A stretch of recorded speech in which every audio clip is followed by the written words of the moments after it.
All right. Martin, thanks for coming today. Maybe the place to start is, I think maybe this is a fairly technical audience, but let's explain what bug bounties are, how they work, and how much money can be made on a single bounty. Yes. Well, let's start from the bad news. Nobody wants to get hacked, and everybody gets hacked. Every consumer, every company, everybody gets hacked. But now, fortunately, there are people who are fixing it, whether we ask them to or not. We are asking them to do it, but they'll do it anyhow. It's a young generation. They are fixing it for all of us because we are incapable. We bury our heads in the sand. We don't know the crap we have created for the future generations. But they will fix it. And bug bounties is based on the idea that if you have a web app or a mobile application, then if good guys can break in, then probably bad guys can too. And if good guys cannot break in, then probably bad guys can't either. So let's ask the good guys to try to break in. If they break in, you can fix it and all is good. If they cannot break in, all is good. So that's what we do. That's our business. We have today 400,000 freelance hackers, security experts, researchers, whatever you call them, finders, who look for software vulnerabilities in all your websites and mobile apps and report them to the companies. And then when they find something, we pay them a bounty. So, and it's almost, you've set up HackerOne to be like hacking as a service.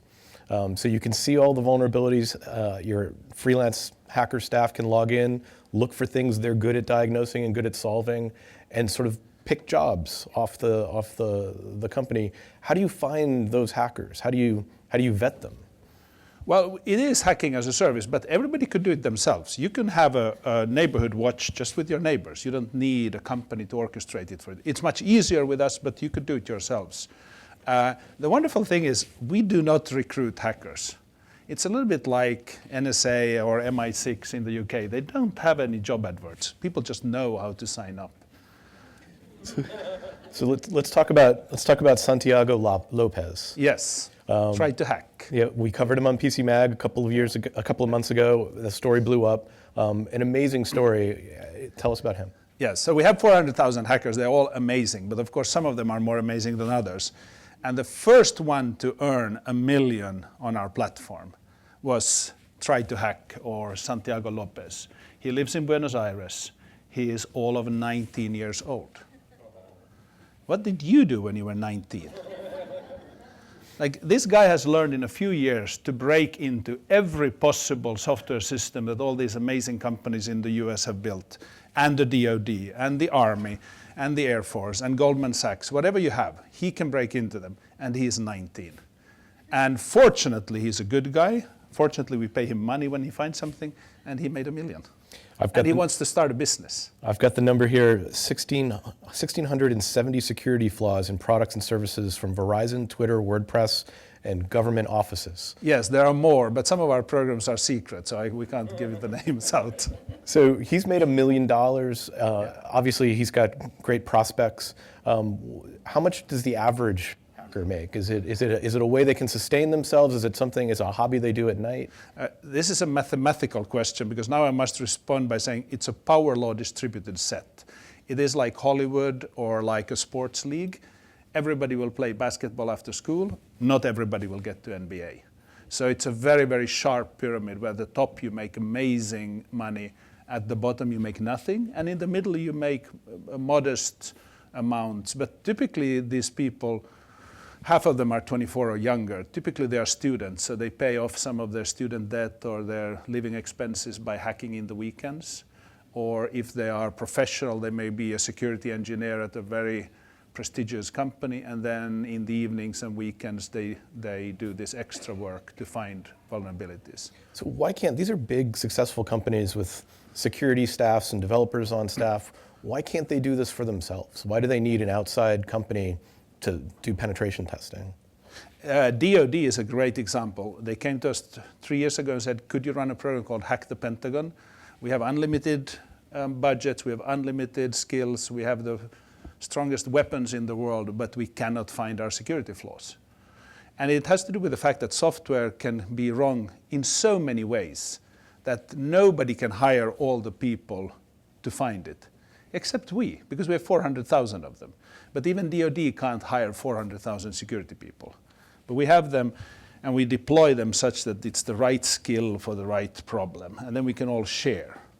And it is the only way to deal with the cyber risk, because it's an asymmetric threat. Those who do harm are very few, and they cause big damage to all of us. And the only way to defend ourselves is pooled defense, to bring all our defenses together and share the knowledge. And that's what we do, essentially. So Santiago will use his same skill on tens of different companies. If one of them hired him, all the rest would lose his input. There's also something that you're tapping into a global workforce, a global distributed workforce in a way Yes. that a lot of companies don't. And that's something that I think gives HackerOne a lot of unique value. Yeah, it has been done before. It's called open source software. It works. It is superior to all other software methods. And we are doing the same with security. And this is the sorry state of security. The world is spending 100 billion a year, 120 billion a year on cybersecurity. And those are defensive mechanisms where they're trying to defend the perimeter and build stronger walls. Walls don't work in a connected society. You have to build security in a different way. And that's how this mechanism is so much more powerful than anything that has been invented before. So how do you vet the hackers? Because obviously when they're applying for a job or trying to take work from HackerOne, they're a white hat hacker. How do you know that they're not going to then on the weekend put on the black hat and use their knowledge and their expertise against those same companies? The press always asks about the sinister side of everything. But let me start by saying, there's 1,000 times more good people than bad people in the world. So to start with, there are very few criminals. Very, very few. Second, we treat them so poorly, so they don't sign up. Meaning, it's a joke. Paperwork is how you're But if you vetting sign them. up with HackerOne, you get no particular benefit, no special access, no special tools. The only thing you can do is do good. So even if a criminal would sign up, the only way to make progress in our system is to deliver a vulnerability report to the owner of the system. And at that point, the criminal has become a non-criminal. So the only way to operate in our system is to be a good guy. A little bit like if you're a firefighter. Like, how do you know that firefighters are not pyromaniacs? Because who would go through all that training and that gruesome work? Like, it's much easier to just be a pyromaniac. Yeah. So therefore we don't get them into the system, but we do, of course, vet them. We track them. We know from what IP address they've signed up. We have their tax information when we pay them money. We do background checks. When we did hack the Pentagon, Pentagon said it has to be US citizens and lawful, law-abiding citizens who have paid their taxes. So we checked all of that for them. So we can do that. At the top of our pyramid, we have the most vetted, secure, special agent-like hackers who can hack anything you need. So where do you see the security threats coming from? Is it broken software that just hasn't been patched, that has inherent vulnerabilities? Is it malware and outside attacks? Is it nation states that are just doing, trying to do intellectual property theft? Where do you see the biggest threats coming from? It's much worse. It's you and me. The problem is not a tech problem, it's a human problem. Human beings are not disciplined, they're gullible, and they don't like to admit their vulnerabilities. Those are the problems. So give me specifics. What do most consumers do wrong that leaves them open to attack? I'm of the belief that it's upon us to build a society where consumers can be really stupid and sloppy. And sure, it's great if they are not, but we cannot request or require them to be cybersecurity experts. That would not be a humane society. So we must build society such that a regular citizen doesn't have to know much. But at the same time, we have learned in like hospital hygiene. Everybody knows when you go to hospital, you have to clean your hands. And we all do it every time. And we need similar practices in cybersecurity. Or aviation. Aircraft used to drop from the sky all the time. They don't do it anymore. And it's only because we have pooled defense and airlines share all the safety information with each other blamelessly and look for the root cause. So all we have to do in software is grow up and do the same. But we didn't. And I know because I was there developing all that software that doesn't work today. So I'm sort of I'm on the accused bench as much as I'm now repenting for my sins. Let me ask you a question we get all the time at PC Mag. There's a lot of stories out there about tech companies and nation states that are invested in tech companies that are building products that shouldn't be trusted. Kaspersky, every couple of years, people question Kaspersky security software because they're a Russian company and they've got ties to the Russian government. Huawei's hardware and 5G infrastructure the US doesn't want to buy it because it doesn't trust it, and now the UK may do the same thing. How do you see those vulnerabilities? Are those real vulnerabilities, or is that just companies trying to get a competitive advantage? Now you'll get the second opposition from me today. Don't blame it on other countries. There are so many criminals in the US. We have enough of cyber problems in the US, even without any Russian, Chinese, Korean things. So sure, maybe there are some threats there, but that's not the issue. The issue is that criminality does exist, and it takes just a small group to cause a lot of damage. And then there's geopolitics. So if the US will ban some Chinese company, then China will ban some American company. If you want to stay away from it, you can.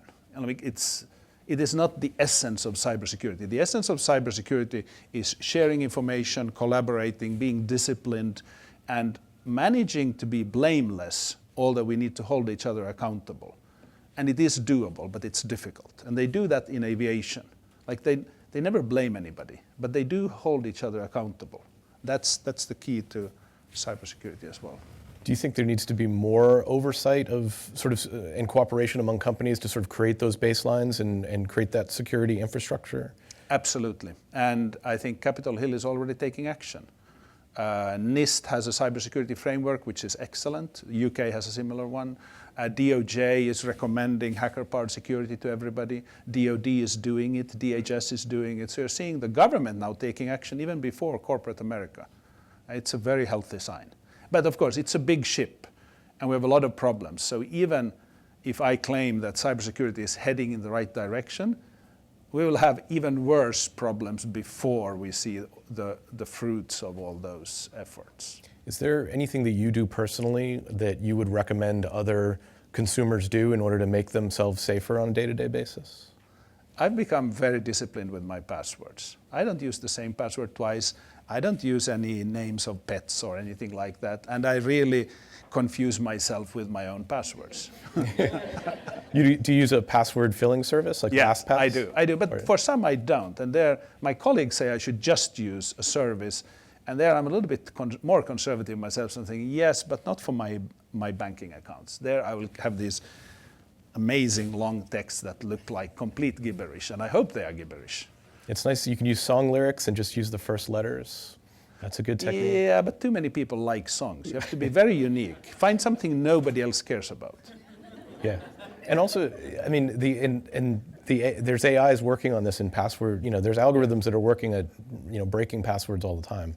So you almost have to outsmart them as well. Yes, but all good, like an online banking system, will allow you to try a new password only at certain intervals and only a certain number of times, and it will lock the account, and it will have multi-factor authentication. So actually, it's not difficult to be safe in that particular segment anymore.